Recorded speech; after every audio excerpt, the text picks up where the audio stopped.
आदरणीय मेरे प्रिय दोस्तों और भक्तों, आज महाभारत की मुख्य भूमिका अदा करने वाली यह महिला कैंडिडेट श्री द्रौपदी जी के बारे में आपके समक्ष यह वृत्तांत रख रहा हूँ। दोस्तों, यह वृत्तांत बहुत ही बड़ा है, अतः इसको भी जितना समय हमें इजाज़त देगा, जितना समय हमें स्वीकृति देगा, उसके मुताबिक यह वृत्तांत आपको भागों में सुनाऊंगा। तो दोस्तों, यह वृत्तांत भी बहुत ही सुंदर होने वाला है, अतः आप बने रहिए। इस वृत्तांत के अंत तक आपको द्रौपदी जी के बारे में बहुत कुछ पता लगेगा जो आपकी अभी तक संज्ञान में नहीं है।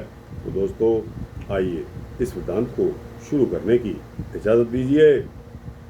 दोस्तों और भक्तों, द्रोणाचार्य को गुरु दक्षिणा देने के लिए अर्जुन ने द्रुपद को पराजित कर दिया। क्यों? देखो, जब किसी गुरु से हम शिक्षा प्राप्त करते हैं तो गुरु दक्षिणा भी देना हमारा फर्ज होता है, और उस गुरु दक्षिणा के तहत द्रोणाचार्य ने अपने शिष्यों को, खासकर अर्जुन को, द्रुपद के साथ युद्ध करने के लिए, उसको बंदी बनाकर लाने के लिए कहा। तो अर्जुन ने द्रुपद को पराजित कर दिया। यद्यपि आचार्य द्रोण ने द्रुपद को पाश मुक्त करके केवल आधा राज्य देकर मित्र बना लिया, परंतु वे इस अपमान को भूल न सके।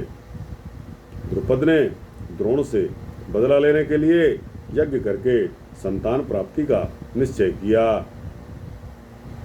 कलमाशी नगरी के तपस्वी वेदज्ञ ब्राह्मण उपयाज की उन्होंने अर्चना की, उनको प्रसन्न करके प्रार्थना की कि द्रोण को मारने वाले पुत्र की मुझे प्राप्ति हो, ऐसा यज्ञ करवाएं। उपयाज ने प्रार्थना अस्वीकार कर दी। महाराज ने पुनः 1 वर्ष सेवा की। इससे प्रसन्न होकर उन विप्रदेव ने कहा कि मैंने अपने अग्रज को भूमि में पड़ा पका फल उठाकर ग्रहण करते एक बार देखा है। मैंने इससे समझा है कि वे द्रव्य की शुद्धि अशुद्धि का विचार नहीं करते। आप उनसे प्रार्थना करें। महाराज द्रुपद ने उनके अग्रज याज को सेवा से प्रसन्न किया। 10 करोड़ गायों की दक्षिणा का प्रलोभन थोड़ा नहीं होता। याज ने महाराज के नगर में आकर सविधि यज्ञ करवाया। यज्ञ की पूर्ण आहुति के समय उससे मुकुट, कुंडल, कवच, त्रोण तथा धनुष धारण किए सुकुमार प्रकट हुआ। इस कुमार का नाम याज ने धृष्टद्युम्न रखा। दोस्तों, धृष्टद्युम्न की यह इतिहास है।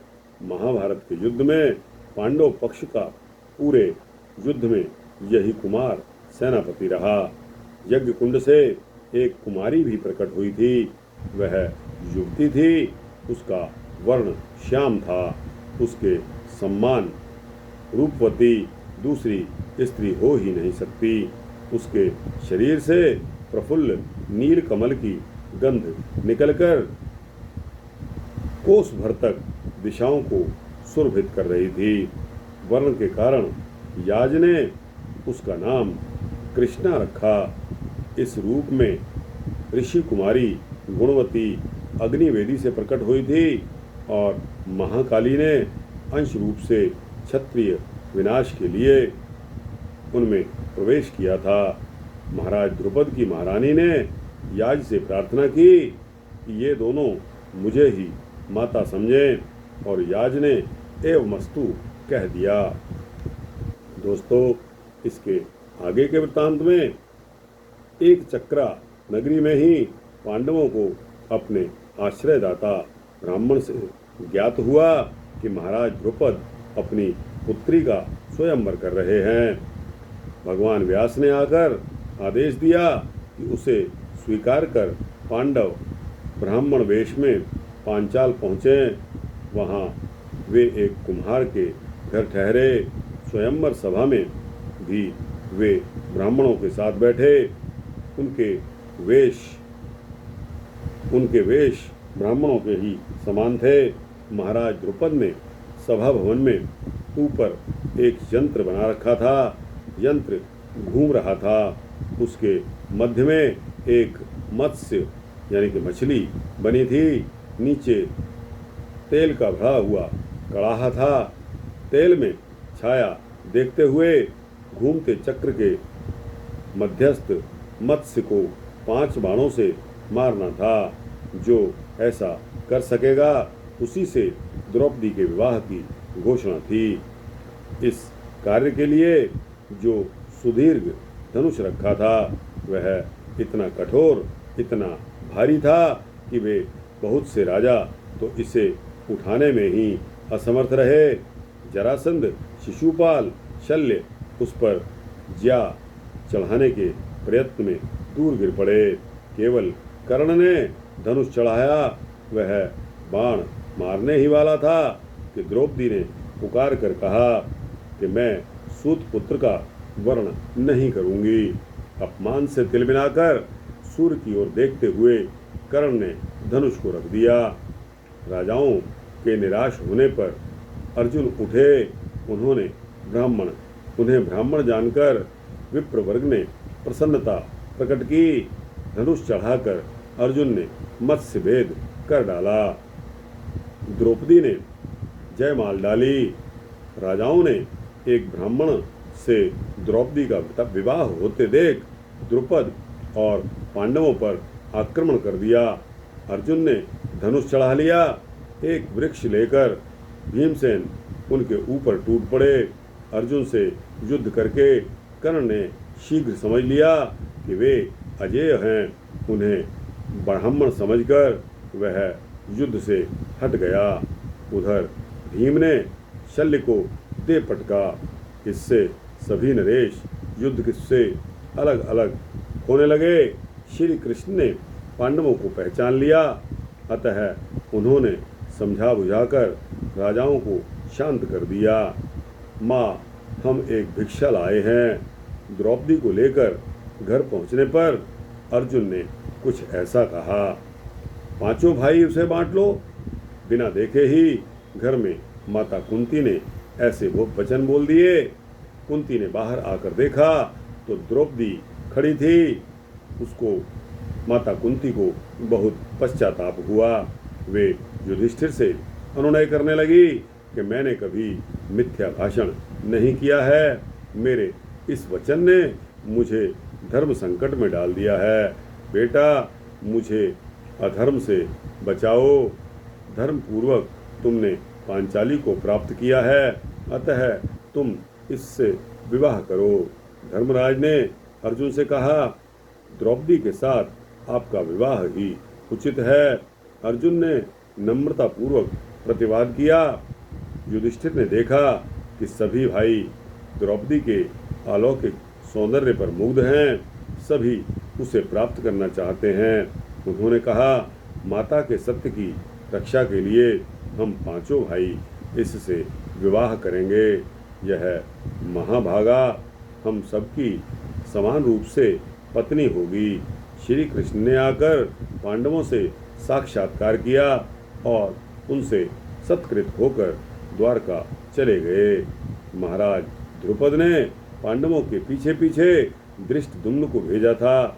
उनका परिचय प्राप्त करने के लिए धृष्टद्युम्न ने गुप्त रूप से निरीक्षण करके लौटकर अपने पिता को बताया कि लक्षणों से वे 5 भाई शूरवीर क्षत्रिय जान पड़ते हैं। महाराज के आमंत्रण पर माता के साथ 5 भाई राज सदन गए। महाराज ने उनका विविध प्रकार से सत्कार किया। वे परिचय पाकर अत्यंत प्रसन्न हुए।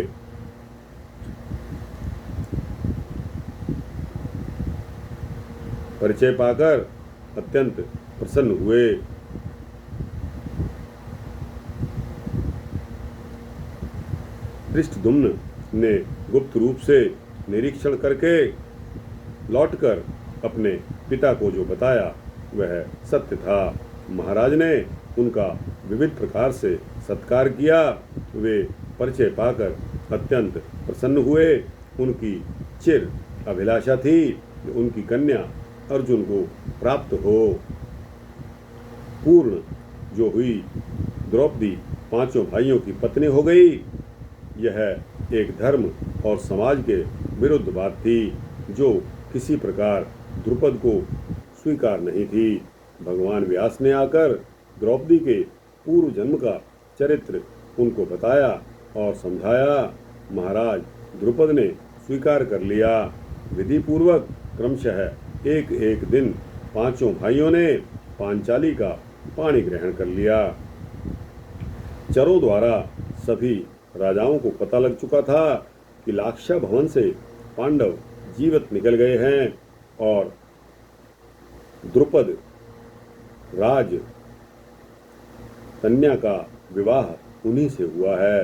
कौरवों ने यह समाचार पाकर पहले तो कर्ण की सलाह से आक्रमण करना चाहा, किंतु द्वारका से ससैन्य भगवान श्री कृष्ण सहायता कर सकते हैं और राज्य को दिलाने आ सकते हैं।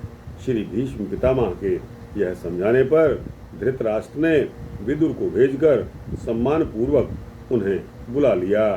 एक साथ रहने से संघर्ष होगा, इस भय से आधा राज्य देकर युधिष्ठिर की राजधानी इंद्रप्रस्थ बना दी गई।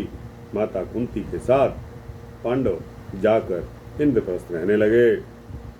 देवर्षि नारद ने पांडवों को सुंद उपसुंद की कथा सुनाकर समझाया कि पत्नी के कारण भाइयों का प्रगाढ़ प्रेम भी शत्रुता में परिवर्तित हो जाता है। पांडवों ने देवर्षि के उपदेश से यह नियम किया कि प्रत्येक भाई एक पक्ष तक द्रौपदी के साथ रहे। एक भाई द्रौपदी के साथ जब अंतःपुर में हो तो दूसरा भाई अंतःपुर में प्रवेश करे तो वह प्रायश्चित स्वरूप 12 वर्ष तीर्थाटन करे। एक बार एक ब्राह्मण की गऊ डाकू ले जा रहे थे। रक्षा के लिए ब्राह्मण ने पुकार की। गांडीव अंतःपुर में था और वहां धर्मराज द्रौपदी के साथ थे।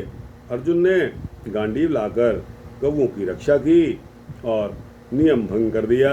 नियम भंग करने के कारण स्वेच्छा से वे 12 वर्ष तीर्थाटन करते रहे। श्री प्रियादास जी देवी द्रौपदी का स्मरण करते हुए कहते हैं, द्रौपदी सती की बात कहे कौन ऐसो पट, खेचत ही पट पट कोटि गुने भये हैं।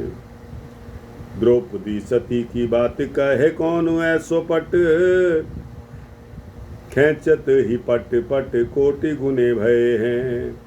द्वारका के नाथ जब बोली एक साथ होते, द्वारका सो फेर आए भक्त वाणी नए हैं। गए दुर्वासा ऋषि वन में पठाए नीच, धर्म पुत्र बोले विनय आवे पन लए हैं। भोजन निवारतिया आए कही सोच पर्यो, चाहे तन तार्यो कहो कृष्ण कहूँ गए हैं। भोजन निवारतिया आए कही सोच पर्यो, चाहे तनु त्याग्यो कहो कृष्ण कहूँ गए हैं। श्री कृष्ण की कृपा से महाराज युधिष्ठिर ने मय द्वारा निर्मित राजसभा प्राप्त की। दिग्विजय हुई और राजसूय यज्ञ करके वे चक्रवर्ती सम्राट बन गए। यज्ञ समाप्त हो जाने पर एक दिन दुर्योधन राजसभा में आ रहा था। मय के अद्भुत शिल्प के कारण भ्रांत होकर उसने स्थल को जल समझा और वस्त्र ऊपर उठा लिए। आगे जल कुंड को स्थल समझा और बढ़ा जा रहा था और उसमें जाकर गिर पड़ा। सभी उसके वस्त्र भीग गए। भीम तथा द्रौपदी को हंसी आ गई। दुर्योधन को अत्यंत अपमान का अनुभव हुआ। वह उल्टे पैर लौट गया अपमान का बदला लेने के लिए। अपने मामा शकुनी से मंत्रणा करके उसने धर्मराज को जुआ खेलने का निमंत्रण दिया। धृतराष्ट्र ने जुआ खेलने की आज्ञा दे दी। द्यूत प्रारंभ हो गया। शकुनी पासे फेंक रहे थे। कपटपूर्ण पासों के जाल में धर्मराज युधिष्ठिर हारते गए। धन, गौएं, राज्य, कोष सभी हारने पर जुए के उन्माद में अगली बाजी जीतने की आशा में वे एक एक करके अपने भाइयों को भी दांव पर लगाते गए। अंत में अपने को भी हार गए। कर्ण दुर्योधन ने प्रोत्साहित किया और द्रौपदी को भी दांव पर लगा दिया। बाजी तो हारनी ही थी। क्यों? क्योंकि पांसे उस बेईमान मामा शकुनी के हाथ में थे। दुर्योधन ने दूत को आदेश दिया कि जाओ और द्रौपदी को यहाँ पकड़ कर लाओ। अब वह हमारी दासी है। द्रौपदी रजस्वला थी। यह सुनकर तो उनके दुख का पार नहीं रहा। दूत उन्हें न ला सका तो दुशासन बड़े भाई के आदेश से गया। भागकर गांधारी के यहाँ जाने पर वह दुष्ट उनके राजसूय यज्ञ के अवभृत स्नान से पवित्र केशों को पकड़कर घसीटता हुआ राजसभा में ले आया। वे अत्यंत करुण स्वर से विलाप कर रही थी। कर्ण ने उन्हें अनेकों पतियों की पत्नी और कन्या कहकर अपमानित किया। पांडव मस्तक नीचे किए बैठे थे। द्रौपदी की पुकार और धिक्कार उनके कान सुनने में असमर्थ से थे। धर्मराज ने पहले अपने दांव पर हारा या मुझे पहले अपने को दांव पर हार जाने के पश्चात मुझे दांव पर लगाने का उनको क्या अधिकार रह गया था। बड़े करुण स्वरों में द्रौपदी ने सबसे प्रार्थना की। भीष्म, द्रोण, कृपि आदि सब ने मस्तक झुका लिया था। दुर्योधन द्वारा अपमानित होने के भय से सभी मौन थे। दुशासन, देखते क्या हो, इसका वस्त्र उतार लो और इसको निर्वस्त्र करके यहाँ बैठा दो। दुर्योधन ने अपनी वाम जंघा वस्त्रहीन करके सभी को दिखाई। कर्ण ने स्वयंवर सभा के अपमान का स्मरण कराते हुए व्यंग करते हुए दुर्योधन का समर्थन किया। दुशासन ने साड़ी का आंचल पकड़ लिया। बस फिर क्या था। अबला की लज्जा क्या इस प्रकार नष्ट हो जाएगी?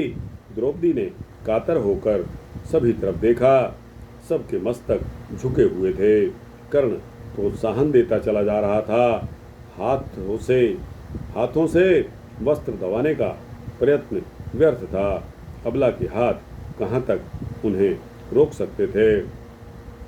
10 सहस्त्र हाथियों के बल वाला दुशासन साड़ी को खींचने लगा। द्रौपदी ने नेत्र बंद कर लिए। उनसे अश्रुवृष्टि हो रही थी। दोनों हाथ ऊपर उठाकर उन्होंने पुकारा। किसको पुकारा? उस मुरली वाले श्री कृष्ण को पुकारा कि हे कृष्ण, हे द्वारकानाथ, हे करुणा वरुणालय, दौड़ो। कौरवों के समूह में मेरी लज्जा आज डूब रही है। मेरी रक्षा करो, मेरी रक्षा करो। द्रौपदी को शरीर का भान भूल गया। दीनबंधु का वस्त्रावतार हो चुका था। दुशासन पसीने पसीने हो रहा था। रंग बिरंगे वस्त्रों का पर्वत के समान ढेर लग चुका था। उस 10 हाथ की साड़ी की कोई छोर ही नहीं थी। सब एकटक आश्चर्य से देखते रह गए। महाराज, बहुत हो गया। शीघ्र द्रौपदी को संतुष्ट कीजिए, नहीं तो श्री कृष्ण के चक्र के प्रकट होकर आपके पुत्रों को काट डालने में अधिक विलंब नहीं लगेगा। विदुर ने अंधे राजा धृतराष्ट्र को पूरा वर्णन सुना दिया। धृतराष्ट्र भय से कांप उठे। उन्होंने प्रेम से द्रौपदी को अपने समीप बुलाया। पुत्रों के अपराध के लिए क्षमा याचना की। पांडवों को द्रौपदी के साथ दासत्व से मुक्त करके हारा हुआ राज्य तथा धन भी लौटा दिया। जो हार जाए वह भाइयों तथा स्त्री के साथ 12 वर्ष तक वन में रहे। वनवास के अंतिम वर्ष में वह गुप्त रहे। यदि उसका पता लग जाए तो पुनः 12 वर्ष तक फिर वन में रहे। दुर्योधन ने पिता की उदारता से दुखी होकर किसी प्रकार केवल एक बाजी और खेलने की आज्ञा प्राप्त कर ली। युधिष्ठिर इस नियम पर पुनः उस द्यूत में हार गए। माता कुंती को विदुर के घर छोड़कर वे द्रौपदी के साथ वन में चले गए। दुखी उदास पांडवों के साथ प्रजा के बहुत से लोग उनके साथ चले। वे तो किसी प्रकार लौटा दिए गए, किंतु कुछ ब्राह्मण 11 वर्ष तक उनके साथ वन में ही रहे। गुप्तवास प्रारंभ होने पर वे विदा हुए। दोस्तों, एक और वृतांत के अनुसार राजसूय यज्ञ की समाप्ति पर श्री कृष्णचंद्र द्वारका चले गए थे। शाल्व ने अपने कामचारी विमान सौभ के द्वारा उत्पात मचा रखा था। पहुंचते ही केशव ने शाल्व पर आक्रमण कर दिया। सौभ ने गदाघात से चूर्ण करके सौभ को गदाघात से चूर्ण करके शाल्व तथा उसके सैनिकों को यमराज के घर भेजकर जब वे द्वारका में लौटे तो उन्हें पांडवों के जुए में हारने का समाचार मिला। वे सीधे हस्तिनापुर आ गए और वहां से जहां वन में पांडव अपनी स्त्रियों, बालकों तथा प्रजावर्ग एवं विप्रों के साथ मौजूद थे वहां पहुंचे। पांडवों से मिलकर उन्होंने कौरवों के प्रति रोष प्रकट किया। द्रौपदी ने श्री कृष्ण से वहां कहा, हे मधुसूदन, मैंने महर्षि असित और देवल से सुना है कि आप ही सृष्टि करता हैं। परशुराम जी ने बताया था कि आप साक्षात अपराजित विष्णु जी हैं। आप ही यज्ञ, ऋषि, देवता तथा पंचभूत स्वरूप हैं। जगत आपके एक अंश में स्थित है। त्रिलोकी में आप व्याप्त हैं। निर्मल हृदय महर्षियों के हृदय में आप ही स्फुरित होते हैं। आप ही ज्ञानियों तथा योगियों की परम गति हैं। आप विभु हैं, सर्वात्मा हैं। आपकी शक्ति से ही सबको शक्ति प्राप्त होती है। आप ही मृत्यु, जीवन एवं कर्म के अधिष्ठाता हैं। आप ही परमेश्वर हैं। मैं अपना दुख आपसे ना कहूँ तो फिर किससे कहूँ। द्रौपदी के नेत्रों से अश्रु गिरने लगे। वे कह रही थी, मैं महापराक्रमी पांडवों की पत्नी, धृष्टद्युम्न की बहन और आपकी सखी हूँ। कौरवों की भरी सभा में मेरे केस पकड़कर मुझे घसीटा गया। मैं एक वस्त्रा रजस्वला थी। मुझे नग्न करने का प्रयत्न किया गया। ये अर्जुन और भीम मेरी रक्षा नहीं कर सके। इस नीच दुर्योधन ने भीम को विष देकर जल में बांधकर फिकवा दिया था। इसी दुष्ट ने पांडवों को लाक्षागृह में भस्म करने का प्रयत्न किया था। इसी पिशाच ने मेरे केश पकड़कर घसीटवाया और आज भी वो जीवित है। पांचाली इतना कहकर फूट फूट कर रोने लगी। उसकी वाणी अस्पष्ट हो गई। वे श्री कृष्ण को उलाहना दे रही थी, तुम मेरे संबंधी हो। मैं अग्नि से उत्पन्न गौरवमयी स्त्री हूँ। तुम पर मेरा पवित्र अनुराग है। तुम पर मेरा अधिकार है। मेरी रक्षा करने में तुम समर्थ हो। तुम्हारे रहते मेरी ऐसी दशा हो रही है। भक्त वत्सल और नहीं सुन सके। उन्होंने कहा कि हे कल्याणी, जिन पर तुम रुष्ट हुई हो उनका जीवन समाप्त हुआ समझो। उनकी स्त्रियां भी इसी प्रकार रोएंगी और उनके अश्रु सूखने का मार्ग नष्ट हो चुका रहेगा। थोड़े दिनों में अर्जुन के बाणों से गिरकर वे श्रृंगाल और कुत्तों के आहार बनेंगे। मैं प्रतिज्ञा करता हूँ कि तुम साम्राज्य बनकर रहोगी। आकाश फट जाए, चाहे समुद्र सूख जाएं, हिमालय चूर हो जाएं, पर मेरी बात असत्य नहीं होगी। द्रौपदी ने अर्जुन की ओर देखा। अर्जुन ने अपने सखा की बात का समर्थन कर दिया। श्री कृष्ण अपने साथ सुभद्रा और अभिमन्यु को लेकर द्वारका चले गए। धृष्टद्युम्न द्रौपदी के पुत्रों को पांचाल ले गए। सभी आगत राजा अपने अपने देशों को लौट गए। विनय पूर्वक धर्मराज ने प्रजावर्ग को भी लौटा दिया। तो दोस्तों, यहाँ यह वृत्तांत पॉज करने का मुझे इजाज़त दीजिए। समय बहुत हो चुका है, इसलिए अगला इसका जो हिस्सा होगा वो आपके समक्ष अगले वृत्तांत में प्रस्तुत किया जाएगा। तो दोस्तों, यहाँ तक का वृत्तांत आपको कैसा लगा? अच्छा लगा हो तो इसको लाइक और शेयर करते हुए अपने दोस्तों, भक्तों, मित्रों, जिज्ञासुओं तक पहुँचा देना। दोस्तों, कमेंट सेक्शन में अपने कमेंट्स, अपनी राय अवश्य देना। और दोस्तों, इस चैनल को सब्सक्राइब कर देंगे तो आपको इसी तरह के सूक्ष्म भक्ति वृत्तांत मिलते ही रहेंगे। जय श्री कृष्ण, जय श्री कृष्णा, जय श्री राधे कृष्णा।